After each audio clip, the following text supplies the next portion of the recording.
vos Intermarchés, partenaires de la Nuit des Réussites.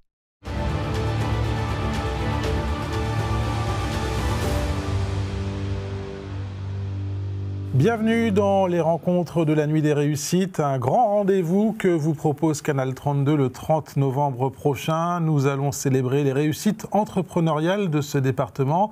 Merci à toutes les entreprises d'avoir candidaté. Résultat donc le 30 novembre à l'occasion d'une grande soirée que vous pourrez revivre sur Canal 32. Aujourd'hui, dans ces rencontres de la Nuit des Réussites, parole à nos partenaires qui vont au-delà du rôle de simple partenaire de cet événement. C'est un engagement dans la vie économique auboise qu'ils font tous les jours d'ailleurs et qui mérite un coup de projecteur. Eric Peters, bonjour. Bonjour. Merci d'avoir accepté notre invitation. Vous présidez Intermarché à Troyes.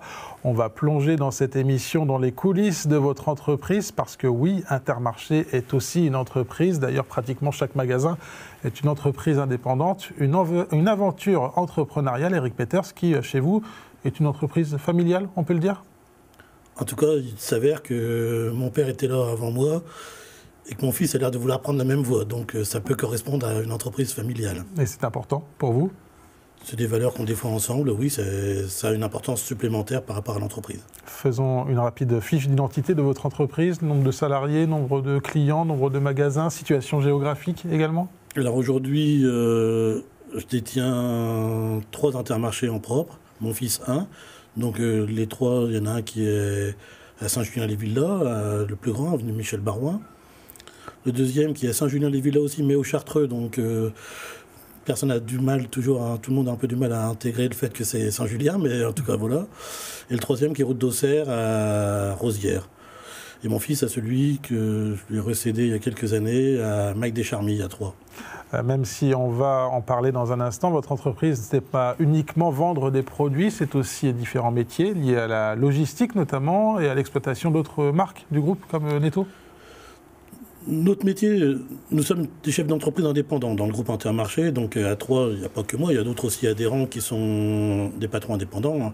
L'Intermarché de Crenay qui est M. Passon, l'Intermarché de Saint-Lié qui est M. Lahera, l'Intermarché de Troyes-les-Marauds qui est M. Devel. C'est important aussi de le signaler. À Troyes, je ne suis pas seul patron d'Intermarché, donc il y en a d'autres, et mon fils bien sûr. Et le credo du groupement, de notre système, quand on s'est regroupé l'ensemble il y a un peu plus de 50 ans aujourd'hui, les chefs d'entreprise indépendants, c'est d'apporter le mieux-être au plus grand nombre en jouant sur les rouages de l'économie. C'est la base, c'est le fondement même de notre groupement. Et pour ça, justement, on est obligé d'agir sur différents autres métiers. C'est pour ça que nous sommes nous-mêmes des industriels, nous sommes nous-mêmes des logisticiens, nous sommes différents autres métiers de manière à pouvoir apporter le meilleur prix, parce que c'est quand même important, même si aujourd'hui on essaie des fois de nous dire autre chose, mais le meilleur prix au plus grand nombre. Justement, on va insister peut-être sur la logistique. Est-ce que c'est compliqué ? Vous ne faites pas que vendre des produits, vous les amenez aussi en rayon. La logistique, c'est un métier à part entière, c'est un très gros... Ça occupe à peu près 10 000 salariés chez nous, donc dans le groupement, la logistique. Nous sommes propriétaires de nos bases, propriétaires de moitié de nos camions. Nous livrons donc 3 000 points de vente avec, entre les Intermarchés, les bricomarchés et toutes les autres enseignes, les Netto. Il y a 300 Netto en France. Pas encore dans le roue, mais bientôt. Et donc voilà, c'est un métier complètement à part, intégrer à notre système. On aime beaucoup intégrer des choses pour pouvoir mieux agir dessus. Et d'un point de vue personnel, comment vous envisagez le métier tous les matins lorsque vous vous levez avant d'aller dans l'un de vos Intermarchés ? J'ai encore confiance en le mode de distribution de mon métier, ce qui n'est pas forcément la vision de tout le monde. Mais aujourd'hui, il faut savoir l'adapter avec que ce soit le drive, la livraison à domicile, d'autres manières de distribuer. Nous sommes des distributeurs, nous sommes des commerçants, mais des distributeurs. Donc, on en parlera peut-être, mais les circuits courts, c'est très très bien aussi. Mais il faut pouvoir avoir un mode de distribution le plus large possible. Chacun doit pouvoir choisir ce qui lui convient le mieux. Nous faisons partie des distributeurs. Donc, on a besoin d'avoir des gens qui nous font confiance pour vendre leurs produits chez nous. C'est ce que nous faisons. Les circuits courts, justement, on va en parler avec vous, Eric Peters. Regardez ce reportage de Marie Urpo, notamment dédié à ces circuits courts et à ces produits locaux. Regardez. À l'heure actuelle, tout le monde a déjà entendu parler au moins une fois de la notion de circuit court.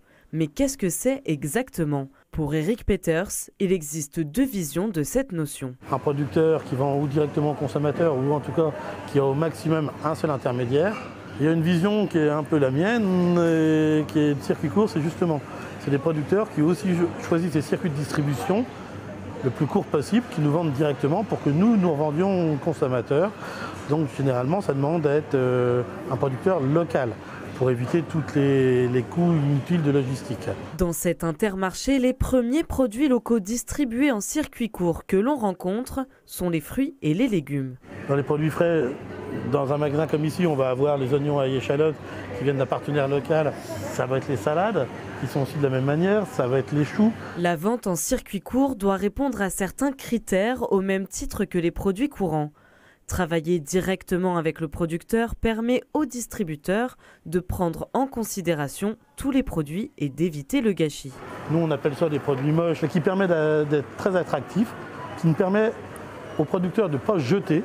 Et donc aujourd'hui, on peut proposer à nos clients ce qu'on appelle ces choses-là, avec des prix qui sont très très attractifs, parce que le produit n'a pas le bon calibre, parce qu'il a un petit défaut aux caisses. Les produits locaux peuvent être présents dans tous les rayons, comme par exemple la bière. C'est très apprécié par les clients parce que l'appartenance locale joue quand même de plus en plus. Plus le monde devient gros, plus le monde devient grand, plus on aime quand même se rassurer en vivant plus localement. Mais en réalité, c'est pas une question de se refermer sur soi-même, c'est une question de retrouver des valeurs qui sont beaucoup plus simples, humaines et cohérentes. Souvent, le terme de circuit court est associé à un mode de vie qui n'est pas accessible à tous.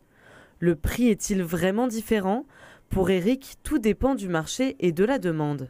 Si le produit est complètement décroché en termes de prix, l'appartenance locale ne sera pas suffisante pour que ça fonctionne.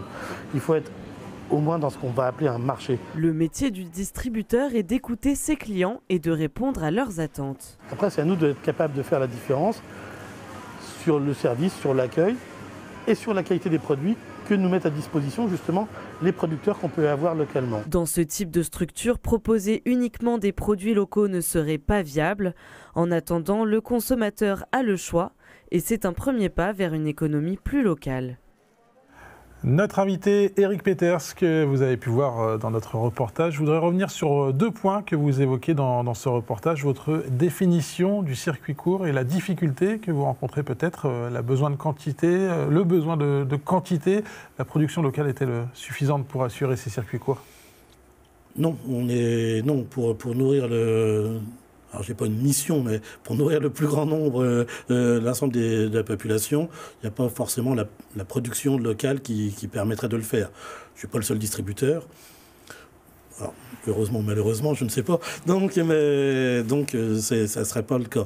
Mais par contre, ce qui est très important dans ce que je vois dans le circuit court, bien sûr c'est beaucoup mis en avant aujourd'hui dans la vente directe du producteur. Mais il y a quand même certains producteurs qui ont des quantités importantes à vendre et ça ne serait pas suffisant de le vendre directement aux consommateurs. Ils ont besoin quand même d'avoir un circuit de distribution qui ne fait qu'un intermédiaire, le producteur et nous, distributeurs. Il faut proposer l'éventail le plus large pour que le consommateur, le client, puisse choisir et faire son choix dans les différents modes de distribution avec des produits par contre, et c'est ça qui est aujourd'hui qui est très mis en avant, et c'est une très bonne chose, avec des produits locaux, qu'on commence déjà à vendre des produits locaux. C'est quand même dommage que les produits locaux soient vendus dans la Creuse, ou, j'ai rien contre personne, mais soient vendus ailleurs que dans l'Aube, alors qu'on peut déjà commencer par l'Aube et ensuite après rayonner par ailleurs.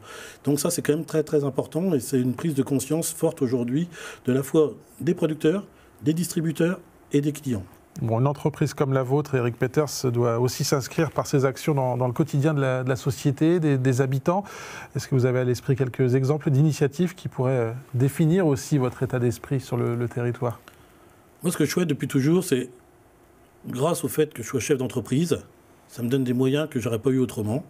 Ma mentalité serait sûrement restée la même. Mais là, j'ai en plus la chance d'avoir certains moyens, grâce à mes équipes, grâce à ceux qui travaillent pour moi, et qui me permettent d'avoir une présence haute sur le territoire, avoir une approche avec, que ce soit des associations, ou pas uniquement, mais qui s'occupent des habitants sur un territoire. C'est très important. Encore une fois, c'est pas de diminuer l'importance de l'économique.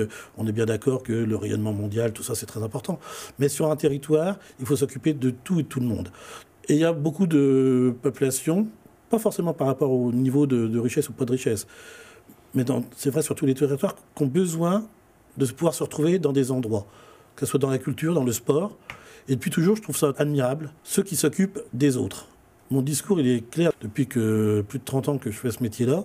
J'aime rencontrer des gens qui donnent de leur temps pour les autres et principalement pour les jeunes. Pour le sport, en tout cas, on a vu une initiative récemment au Chartreux dont vous êtes à l'origine par rapport à ces sports qui ont été présentés, ces associations qui ont été présentées. Une centaine de jeunes se sont déplacés.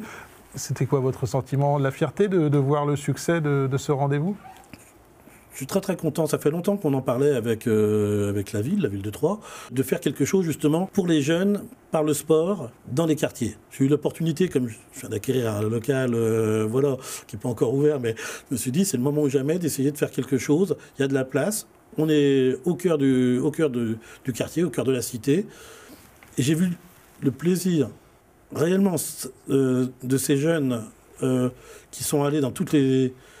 sur le football américain, sur le rugby, sur la boxe, sur le roller, sur le foot, sur le basket, sur différentes choses.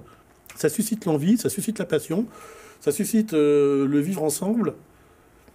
En tout cas, moi, ça m'a fait du bien. Manifestement, ce que j'ai vu, ça fait du bien aussi au club, que je remercie encore d'avoir participé, la ville aussi, bien sûr, et les enfants qui étaient formidable. Bon, ça se voit en tout cas que ça vous a fait du bien dans vos yeux. Il y a de l'émotion, Eric Peters.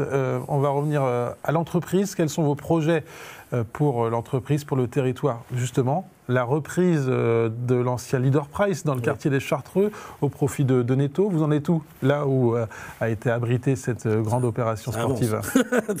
Donc je l'ai repris officiellement depuis le 1er octobre. J'espère pouvoir ouvrir fin janvier. J'espère, vraiment, franchement. Vous aimez aller vite et vous arrivez à aller vite de toute façon, Eric Peters. Un dernier mot avec vous dans cette émission. Pourquoi ce partenariat avec la Nuit des Réussites organisée par Canal 32 ? C'est la même chose quand il y a quelque chose qui se passe sur un territoire et qui met en valeur ceux qui dans différents secteurs d'activité, qui créent, je crois, de moins en moins à l'entreprise providentielle qui va nous recréer 1000 emplois demain. Ça va être compliqué, c'est plus d'actualité. S'il y en a une qui veut venir et le faire, j'imagine qu'elle sera la bienvenue, que personne n'empêchera de le faire.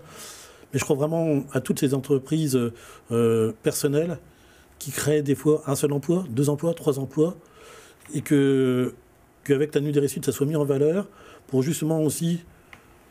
Parce qu'ils n'ont pas toujours la couverture médiatique qu'ils mériteraient. C'est compliqué, on sait très bien, se faire connaître, c'est très compliqué. Et avec des choses comme ça, vous ou d'autres aussi, de la même manière, ça leur permet d'avoir de la visibilité, d'en entendre parler, de se dire aussi qu'il passe quelque chose sur un territoire, parce que de temps en temps, on peut être bougon et se dire il ne se passe rien chez nous, ça peut arriver, en tout cas ça m'arrive. Et c'est pas le cas, c'est pas vrai. Donc c'est une très bonne chose, et c'est pour ça que quand... j'ai souhaité faire partie des partenaires pour pouvoir accompagner tout cela. Merci beaucoup, Eric Peters, d'avoir été notre invité. Et rendez-vous donc le 30 novembre pour la Nuit des Réussites sur Canal 32. Merci à vous.